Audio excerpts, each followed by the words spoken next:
bagiku. Walau hidup ini aku sendiri, Engkau setia menemani. Walau tiada harta dan kehormatan, Tuhan kekayaan abadi. Walau hidup ini aku sendiri, Engkau setia menemani. Walau tiada harta dan kehormatan, Tuhan kekayaan abadi. Tuhan kekayaan abadi. Walau hidup kami sendiri di dunia ini Tuhan, tapi kami tahu pertolongan-Mu selalu nyata dalam kehidupan kami dan Engkau selalu menemani kami. Hari ini kami mendengarkan firman-Mu ya Bapa. Bersabdalah bagi setiap kami siap mendengar dan kami mau melakukannya dalam kehidupan kami. Dalam nama Tuhan Yesus kami berdoa dan mengucap syukur, haleluya. Amin. Saudara-saudari, kita berjumpa kembali di dalam perenungan intim dengan Allah, yang pada kesempatan ini akan membahas mengenai sebuah tema, kembali ke kitab suci. Firman Tuhan yang akan kita pelajari bersama terdapat pada kitab Matius 4 ayat yang pertama sampai dengan 11, dengan ayat emas di dalam Ibrani 4 ayatnya yang ke-12. Berikut adalah firman Tuhan di dalam Matius 4 ayatnya yang pertama sampai dengan ayatnya yang ke-11.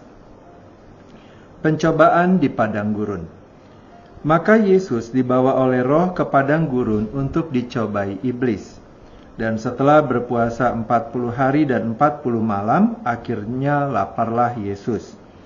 Lalu datanglah si pencoba itu dan berkata kepadanya, "Jika engkau anak Allah, perintahkanlah supaya batu-batu ini menjadi roti." Tetapi Yesus menjawab, "Ada tertulis, manusia hidup bukan dari roti saja, tetapi dari setiap firman yang keluar dari mulut Allah." Kemudian iblis membawanya ke kota suci dan menempatkan dia di bubungan bait Allah, lalu berkata kepadanya, "Jika engkau anak Allah, jatuhkanlah dirimu ke bawah, sebab ada tertulis, mengenai engkau, ia akan memerintahkan malaikat-malaikatnya, dan mereka akan menatang engkau di atas tangannya, supaya kakimu jangan terantuk kepada batu." Yesus berkata kepadanya, "Ada pula tertulis, janganlah engkau mencobai Tuhan Allahmu." Dan iblis membawanya pula ke atas gunung yang sangat tinggi dan memperlihatkan kepadanya semua kerajaan dunia dengan kemegahannya dan berkata kepadanya, "Semua itu akan kuberikan kepadamu jika engkau sujud menyembah aku." Maka berkatalah Yesus kepadanya, "Enyahlah iblis, sebab ada tertulis, engkau harus menyembah Tuhan Allahmu dan hanya kepada Dia sajalah engkau berbakti." Lalu iblis meninggalkan dia dan lihatlah malaikat-malaikat datang melayani Yesus. Demikianlah pembacaan firman Tuhan, berbahagialah kita yang mendengarnya dan tekun melaksanakannya. Bapak, Ibu, dan saudara-saudari, firman Tuhan di dalam Ibrani 4 ayat 12 menuliskan, "Sebab firman Allah hidup dan kuat dan lebih tajam daripada pedang bermata dua manapun, ia menusuk amat dalam sampai memisahkan jiwa dan roh, sendi-sendi dan sumsum. Ia sanggup membedakan pertimbangan dan pikiran kita." Ayat ini bukan sebuah perumpamaan yang puitis. Penulis kitab Ibrani sedang menyatakan bahwa firman Allah bukan sekedar teks yang mati, melainkan kuasa ilahi yang bekerja aktif dalam hati manusia. Ia menembus, membuka, menguji, bahkan menghakimi.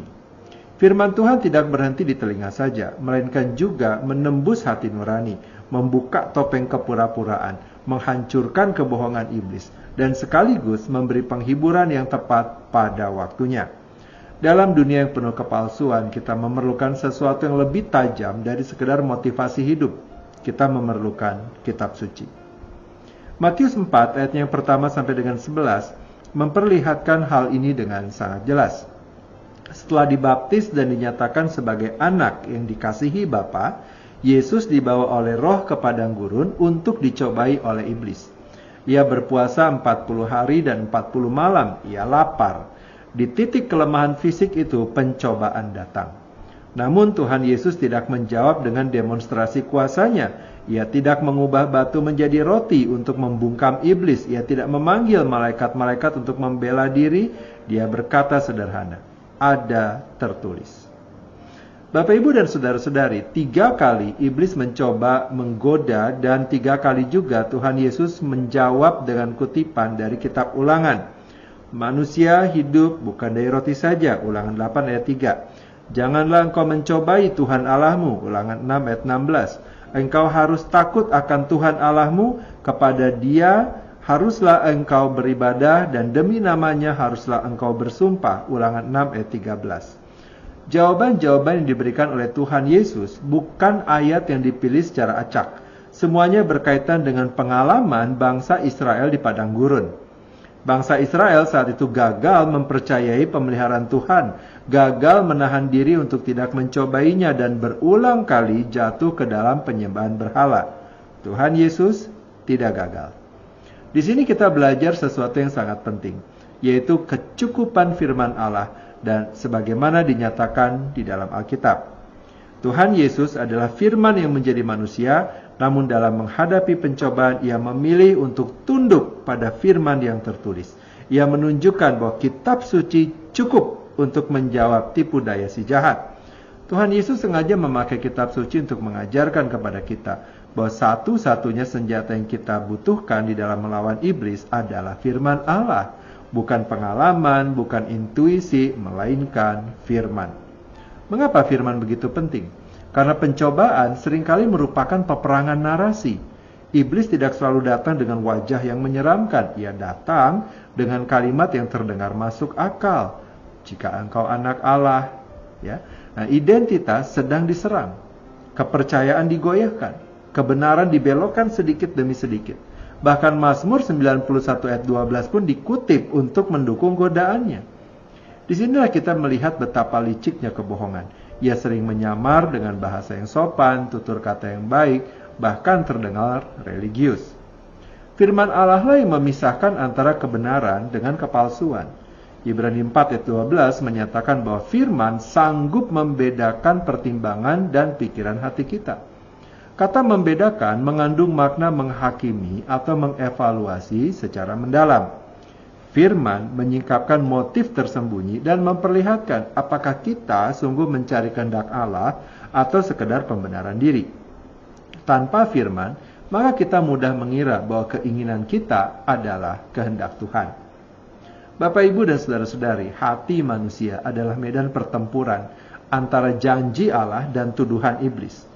Firmanlah yang meneguhkan janji itu. Ketika kita dirudung rasa bersalah, firman menyatakan pengampunan di dalam Kristus. Ketika kita tergoda untuk mengambil jalan pintas menuju keberhasilan, firman mengingatkan bahwa mahkota selalu didahului oleh salib. Ketika kita lelah dan hampir menyerah, firman memberi pengharapan. Berakar dalam firman berarti lebih dari sekedar mengetahui ayat-ayat Alkitab. Akar berbicara tentang kedalaman dan ketekunan. Pohon yang berakar dangkal mudah tumbang saat badai datang. Demikian pula iman yang tidak tertanam dalam kitab suci akan mudah goyah ketika pencobaan dan penderitaan melanda. Kemenangan Tuhan Yesus di padang gurun mengingatkan kita bahwa firman Allah cukup tajam untuk menembus hati yang keras, cukup kuat untuk meruntuhkan benteng kebohongan dan kesombongan, cukup lembut untuk menghibur jiwa yang lelah dan remuk. Tuhan Yesus telah menunjukkan kepada kita untuk kembali kepada kitab suci dalam menghadapi godaan. Kini panggilan bagi setiap orang percaya adalah untuk berakar dalam firman, hidup di bawah otoritas firman, dan kembali dengan terus-menerus setiap hari kepada Alkitab, kepada kitab suci. Mari kita berdoa. Bapa yang baik, kami berterima kasih dan bersyukur kepada Tuhan atas kasih setiamu yang tidak meninggalkan kami dengan pikiran dan kekuatan kami sendiri. tetapi memberikan firman-Mu yang hidup dan kuat, yang menembus hati kami, mengoreksi motivasi yang tersembunyi, dan sekaligus menghibur kami yang memerlukan. Kami mengakui bahwa tanpa firman-Mu, kami mudah disesatkan oleh berbagai hal yang membelokkan kebenaran, bahkan oleh keinginan kami sendiri yang kami anggap sebagai kehendak-Mu. Terima kasih untuk teladan Tuhan Yesus yang dalam pencobaan memilih tunduk kepada kebenaran. Tanamkanlah akar firman-Mu dalam hati kami, supaya iman kami tidak dangkal dan mudah goyah, tetapi bertumbuh kokoh di tengah badai pencobaan dan penderitaan. Mampukan kami setiap hari kembali kepada firman-Mu dengan kerendahan hati, dan biarlah firman-Mu memperbaharui kami, sehingga hidup kami semakin serupa dengan Kristus dan memuliakan nama-Mu. Terima kasih Bapa, kini kami kembali memohonkan kepada Tuhan. Kiranya Engkau memberkati kami dengan segala kebaikan dari Allah Bapa, cinta kasih dari Tuhan Yesus Kristus, serta persekutuan dengan Allah Roh Kudus yang menyertai kami, sampai kedatangan Tuhan yang kedua kali menjemput setiap kami yang percaya. Terima kasih Bapa, dalam nama Tuhan Yesus kami berdoa. Amin. Demikianlah pembacaan firman Tuhan dan perenungan intim dengan Allah pada kesempatan ini. Sampai bertemu kembali di dalam perenungan intim dengan Allah berikutnya. Tuhan Yesus memberkati.